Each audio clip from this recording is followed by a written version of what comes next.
Are there any titles of films that make you a little uncomfortable? Yes, Cats. Yeah, that's But maybe you mean because cats are also referred to as pussycats and sometimes just pussies for short? Is that what you mean? That's not what I meant. I meant just because it's such a horrid film, but But super appropriate and super, yeah, there's some connective tissue there. yeah, to where we're going with this episode. Yeah. Hello and welcome to the Movie Men podcast. To this train wreck dumpster fire of a mini series we're doing where we just sit and subject ourselves to womanizing madness for hours on end. Too many hours, too much madness to measure. My name is still Brady. My name is still Peter, even after watching all 307 James Bonds so far. Yeah, even though it leaves you feeling unsure of who you are, you're not at the point of changing your name? It leaves me sitting, shivering in the corner with a blanket, but no, I have not changed my name yet. Well, that's just because we don't have enough Patreon supporters yet. In the yeah, that's anything's different. That's possible. Unrelated. Anything's possible if you throw money at a problem. Yeah, so we're working through all of the 007 films. I had never seen any of them. Pete had seen a handful and a half. Yeah. And there's a new one coming out. Mm-hmm. And so it seemed appropriate to devote a third of our entire lives up until this point to sit and watch through all 26 of the pre-existing ones, including the two non-Eon films, which if you don't know what that is, it doesn't matter. This isn't one of them. Don't worry about it. All you need to know is that it feels like eons that we've been watching all these films. It sure has. I don't know how old coons live, but it's been two coon ages. Yep. Regardless. So we rank the films with 8 categories. We do 0 to 10. We take that, we average the scores to give us an ultimate score. Yes. And we rank the film amongst the others based on that score. We're not so much looking for our favorite James Bond film. We're kind of just looking for the Bond film. If you can only show your dying grandmother one, this is the one that you show her. And if you've got something like that is that sensitive of you can only do one thing with a person, don't make it a James Bond film. I'm telling you now. Unless if she's convinced that watching Bond is going to save her soul in those last couple of hours, then we are here to help. Yeah. It's an important service that we do. I don't know what to say to that beyond, let's get into it. All right, let's do it. Yeah. Oh, yeah. We're covering what? This is the 14th film. 14, man. Yeah. We are officially over halfway. Thank Moses. Oh. Man, oh man. Okay, so plot. Plot is our first category. Yeah. I gave this a 6. I start the movie out really intrigued. Cool. Just because I don't understand what the big deal is about this Fabergé egg. Sure. And that's, I think all of the enjoyment that I get from the plot is wanting to find out what the deal with the Fabergé egg is. Okay, yeah. Right? I'm expecting to, we're going to open it up and inside is the whereabouts to the burial site of Jimmy Hoffa or, some sort of really important thing about this egg. Right. And I'm interested. I'm like, everyone wants this egg. There's a fake one. There's, there's all this cool stuff going on. Mm-hmm. So I gave it a 6 because that stuff enticed me. Sure. But having said that, I also felt like peppered throughout the rest of it was just too much familiarity. Sure. There's too much junk that I've already seen. Mm-hmm. Places we've gone, things we've done. Yeah. Been there, done that. Been there, done that 17 times now. And so, yeah, the egg helped. Sure. It dragged this out of the gutter for me. Sure. But didn't elevate it to anything that was too spectacular. So I gave it a 6. Right. Okay, so I gave it quite lower. I gave it a 3 out of 10. And we used to be in sync, man. Yeah. I'm a little sad. We don't agree anymore. We do, but just not about this. Right. Yeah. I gave it a 3 out of 10. We've had this conversation off air. Listen, I've seen the trailer for the new Bond coming out. I've seen some of the newer ones. I know what's to come as far as plot or enjoyment.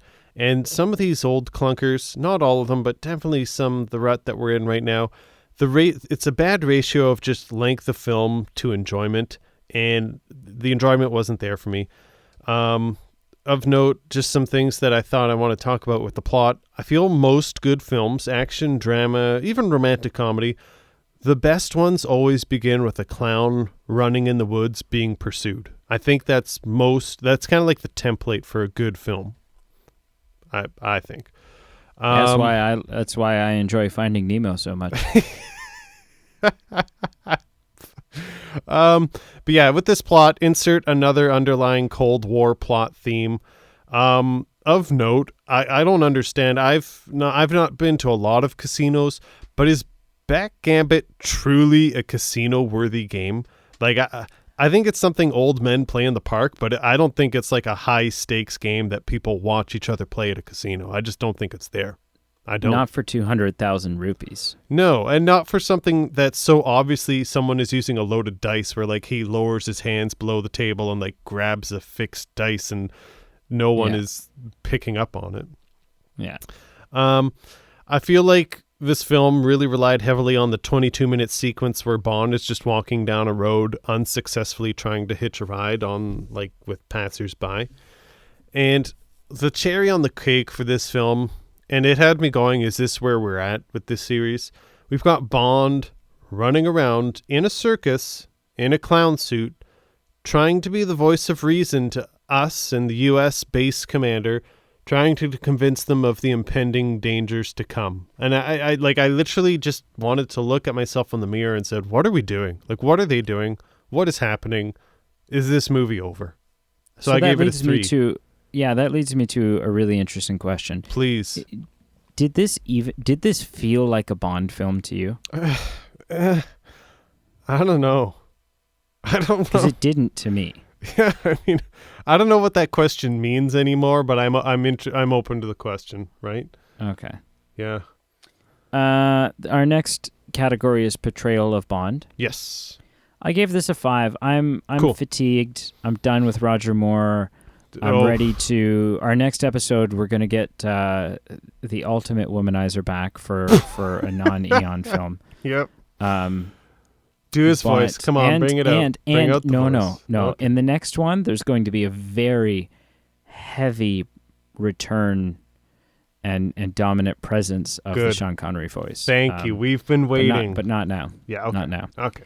And then I'm curious about Timothy Dalton. I'm excited for Pierce Brosnan. Yep. And then, I will lick at the belly button lint of Daniel Craig because look at him, he's gorgeous. Okay, that's a little weird. It is, but it's 007. There's never say never again. I guess. Yeah. What was I saying? So I gave it a 5. I was like, you know what? I think he was a little bit better than he was in For Your Eyes Only. Sure. But again, I don't know. I could take him or leave him, and would probably prefer to leave him. Yep. So I gave him a 5. I was pretty close. I gave him a 4 on this. I feel like I made a note of this in the portrayal of Bond, but I feel like a lot of scenes were actually later kind of photocopied or used in Indiana Jones films, which I was kind of intrigued by because this came out before any of those films. But there was a lot of Indiana Jones kind of deja vu for me because I have never seen the Bond films, grew up on Indiana Jones, but there's a lot of like running on train top sequences. There's him swinging on vines through the jungle. So a little bit of, Last Crusade, a little bit of Crystal Skull. There's him sitting at a dinner table eating like a very foreign delicacy, which in this case was like goat's head, so it had a bit of Temple of Doom. There was a lot of things that eventually happened in Indiana Jones that I was really surprised the similarities. So I think there's some copyright issues, but I don't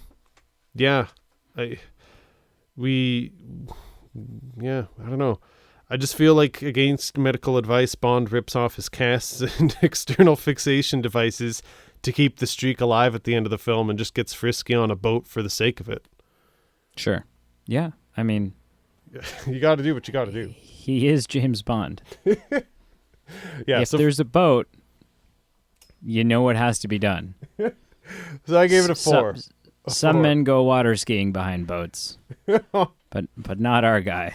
No, Yeah. If there's a boat and a girl, it's time to make some babies. The next category is villain. Yes. I gave this a 5. Cool. And I may have given it higher or lower if someone could clarify to me exactly who the villain is. Sure.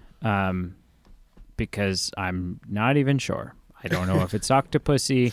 Yeah. I don't know if it's the French dude. Sure. I'm a little confused. I don't know. I just don't know anymore. Is it that Soviet guy? Oh, yeah. That's true. You know, we're pulled in a lot of different directions. Yeah. So I gave it a 5 because, I mean, I felt like I didn't have enough development from any one of them individually enough because they were all fighting for my affection. Mm-hmm. So, none of them were like, I didn't have any reason to say, oh, you're a bad villain. But I didn't have a reason to say, oh, you're a good villain. Sure. So 5. That's fair. Average. Yeah. Mundane. Yeah. Mm-hmm. I gave it below average. I gave it a 3. I just felt Comic-Con, our villain being this huge backgammon hustler, I was like, that's lame. I'm sorry. Okay. His henchman at the backgammon table intensely staring at Bond, like sweat beating down his face, crumbling a pair of dice in his hands to intimidate Bond. Cinematically, like, sure, yeah, this is, I guess, intense, but I literally thought of this in reality. Like, if I was standing that in person, it would just be kind of weird. Like, it wouldn't be menacing. I'd just be kind of like, that's weird.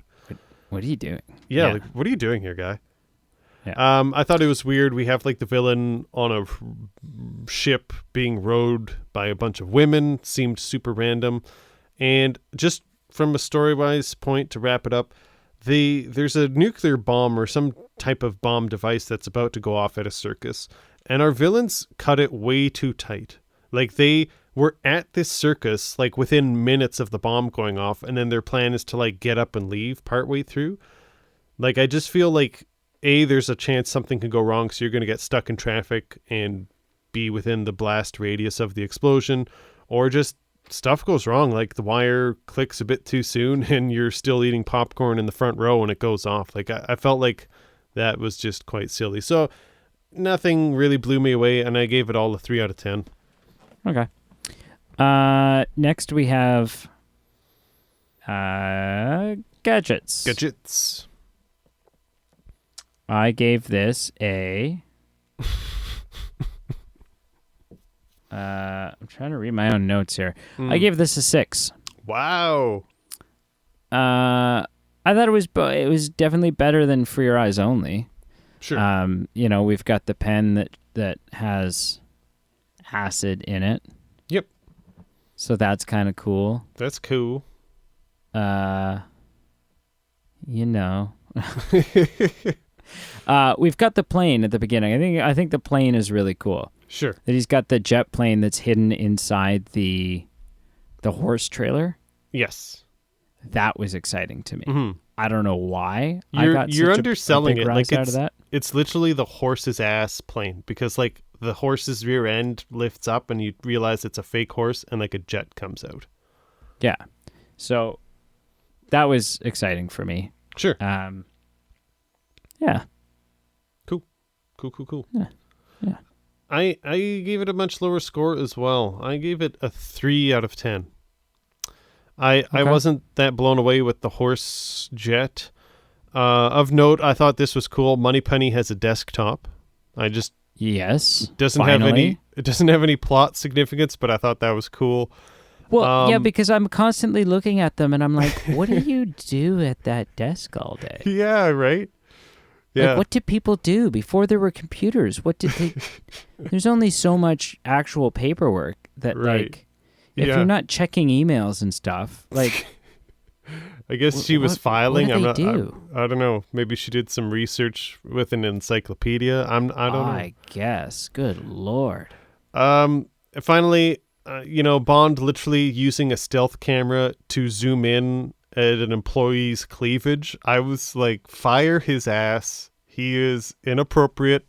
He is disrespectful. He is a pervert. He has grounds for termination. Make it happen. I'm sick of this crap. So, that's a violation for sure. That's 3 strikes in one. Like he's gone.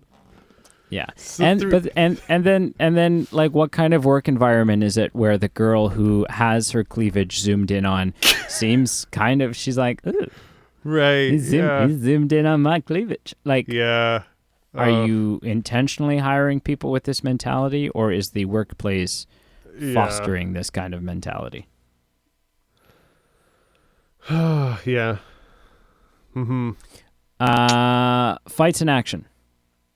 Yep. I gave it a 6 as well. Cool. Again, it was fun. There was some good action. Sure. There was a great car chase. Yeah. Okay. And like I said, overall, I think despite me thinking that James Bond is a stupid retired geezer who's creeping at women on the pool side, the fights and the action, the overall entertainment value of the fighting and the action is going up the more current the films are becoming. Yep, absolutely. I'd agree with that. Yep. I was pretty fair with this. I didn't give it a bad score. I gave it a 5 out of 10.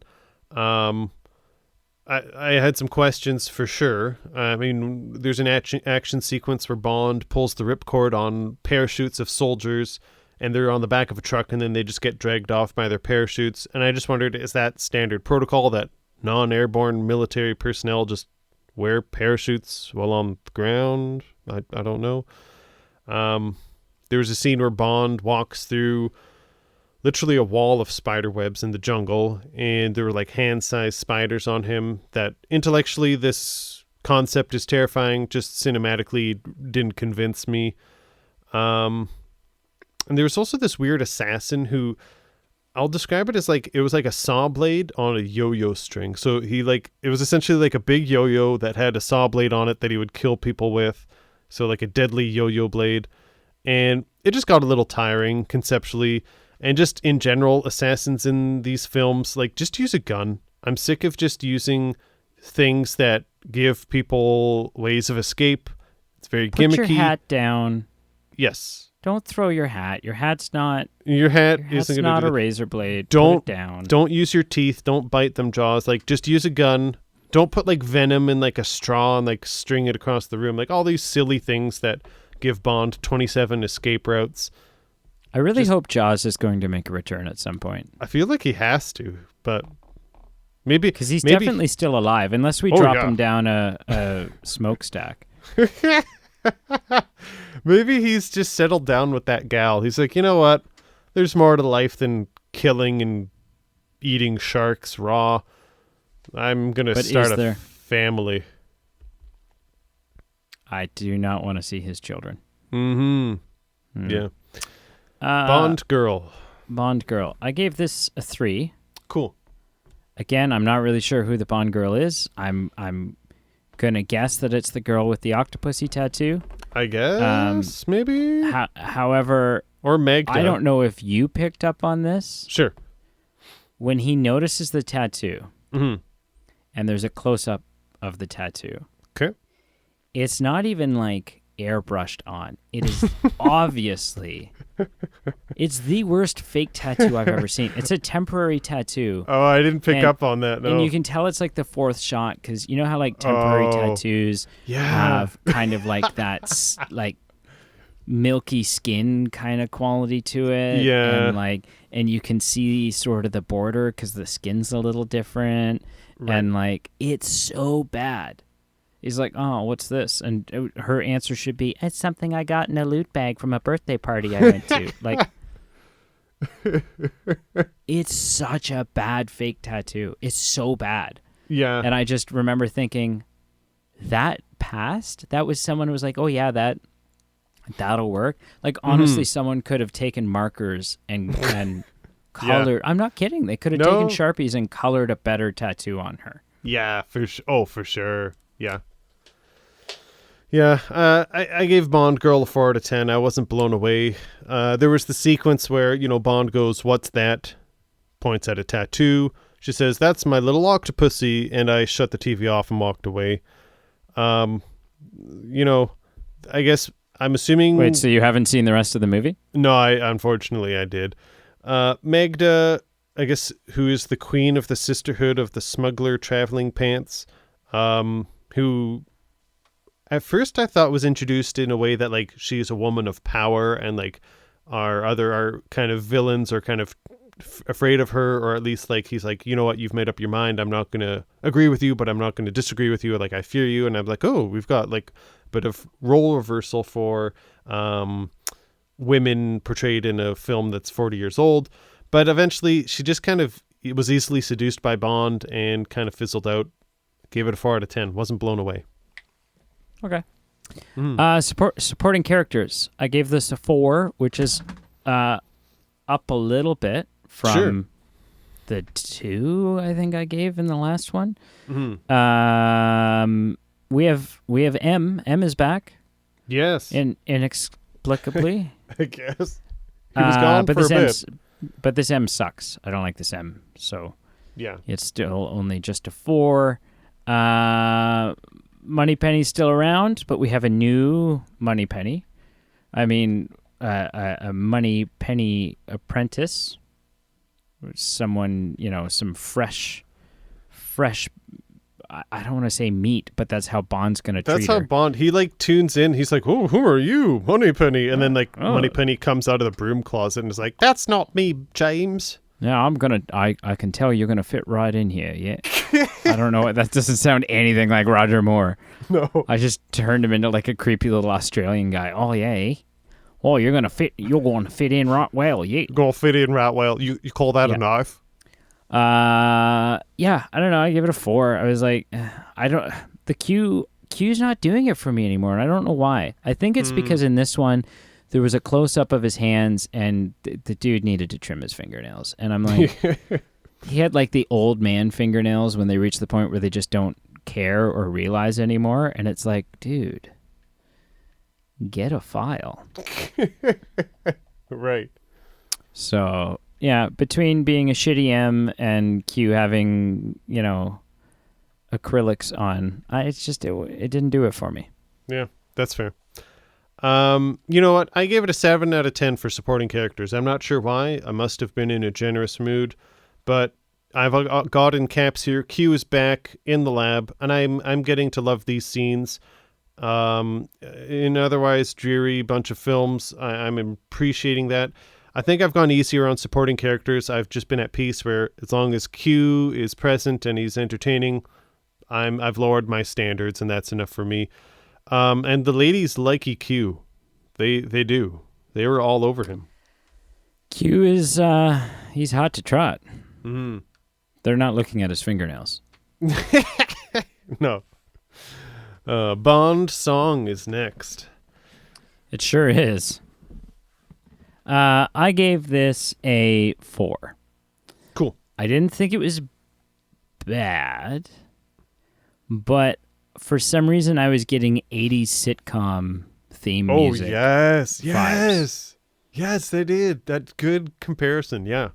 And I'm like, this is weird. I feel like John Ritter should come out and plop down on a couch and, and there should be a laugh track and yeah, I don't know. It was something, it was much, much better than For Your Eyes Only. But still didn't, I don't know. It didn't wow me in any way. It certainly wasn't Live and Let Die. Hell no. But yeah, it's. I think it was a weird choice for a song. The other thing musically, and this is the moment when I was just like, this is where I wanted to shut it off. We have a fourth wall break in this movie. Yes, we do. Where there's a snake charmer playing the 007 theme. Yep. And Roger Moore is like, "That's a charming tune you're playing there." And I'm like, seriously? Are we self-aware of the James Bond theme? Is that what just happened? Apparently so we're at that level. I gave it a 4. Yeah. Well, I gave it a lower score. I gave it a 2. I gave it a 2 out of 10. The song is in true 80s fashion, very saxophone heavy. The only thing I remember from it is I think there was a line about we're at an all-time high, and I think you hit it out of the park. You're right. It had a very 80s sitcom feel to it. Beyond that, very bland. Not setting a vibrant tone for the Bond film, and definitely not memorable. And I do love, in its credit, it didn't get lower than a 2 because of this. It had the 007 themed music for various chase and action sequences, and I think we're out of the desert. I think we're out of wandering the desert. We no longer have that Sean Connery era, like random action music. Oh, awful. And it's like 10 minutes of that and my ears just start bleeding. I think we're over with that. So that helped its score. Yeah, they've got an incredible piece of music. Just use it. Yes. We only have one more category, and it doesn't actually influence the score. It's just for fun. It's about one-liners. And the only one I wrote down here is Bond. After he pulls a poster down to conceal an escape route from adversaries, he says, "It certainly pays for advertising." Yeah. And I was like, hey, that's fair. It's good. I wonder, like, I'd love to get in the head of Roger Moore and just understand, like, when he gets the script and he reads this, does he read these lines and go, "Ooh, that's a good one"? Or does he read the line and go, how am I going to say this and not sound like an idiot? Right. Or maybe so many one-liners. Or maybe it's that the writers haven't written anything and they kind of Robin Williams it and they're like, Go at it, kid. Add in what you want. And he adds in all these zingers and some of them land and some of them don't. Or maybe it's not that. Maybe it's the opposite. Maybe they wish he would stop improvising. Right. Roger, could you stick to the script, please? Sir? We're happy with the script. We've put a lot of work into it. It works. Stick with it. Please just Mm-hmm. Yeah. Can someone get Sean Connery back, please? Yeah. Oh boy. So what did you give this on a scale of 10? 4.9. So wow. Kind of middle of the road. There's a couple that are worse. There's quite a few that are better. Yeah. Middle of the road. Yeah. 4.9. Sure. I gave it a 3.8. Okay. That's low. Lower. I'm doing a quick scan.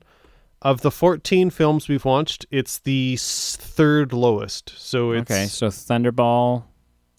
No, surprisingly, Thunderball didn't get as low of a score as it should have, but Octopussy is only higher than Casino Royale and... Which we're not counting. And what else? Oh, The Man with the Golden Gun. It didn't get a good score. Wow. Yeah. Okay. Yeah. So because we're not counting Casino Royale, Man with the Golden Gun is actually your least favorite. Yeah.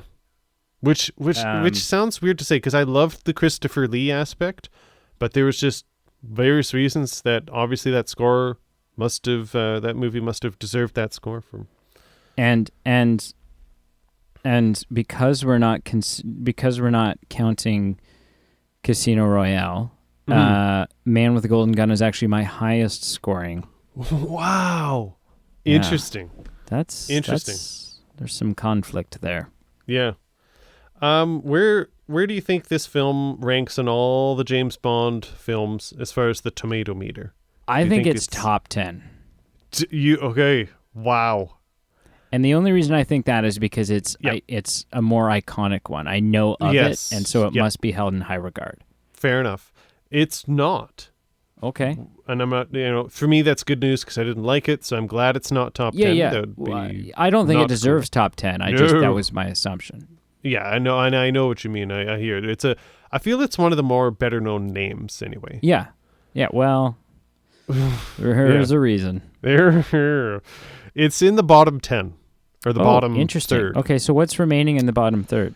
So the bottom third, we've got 21, 22, 24, and 25. I'm going to go with 21. Sure. It's actually 24. Wow. It's one of the worst ones, according to Rotten It's Tomatoes. the third lowest at 40%. Wow. Mm-hmm. I don't even think it's that bad.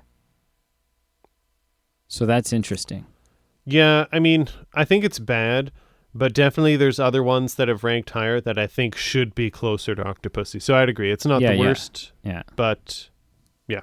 Mm-hmm. Interesting. All right. Yeah. Well, pour some vodka martini on this thing and try to get it Stir it into up. bed. yeah. Please like, follow, subscribe. If you haven't done so already, check out the links below on Facebook, Instagram, Twitter. Plead with them. That's how we give you news and events of upcoming podcast items of interest. It's also how we have you tell us what to review next. We have votes periodically, quite frequently, where you tell us what to review, and we would appreciate if you voted and partook in that. You can also check out our links below for our Patreon page and our merchandise page if you feel like supporting the show and help paying the bills. And if nothing else, give us a like and a comment on the episode page. Let us know what you think. We do enjoy feedback. And you have a lot of power with those votes sometimes because as a result of y'all voting, we got to watch Avatar this week. That's a thing. That's happening. Yeah. Maybe I'm done with the podcast. I don't know. Maybe it's time to If it gets you out of watching we Avatar. could wrap this up. Yeah.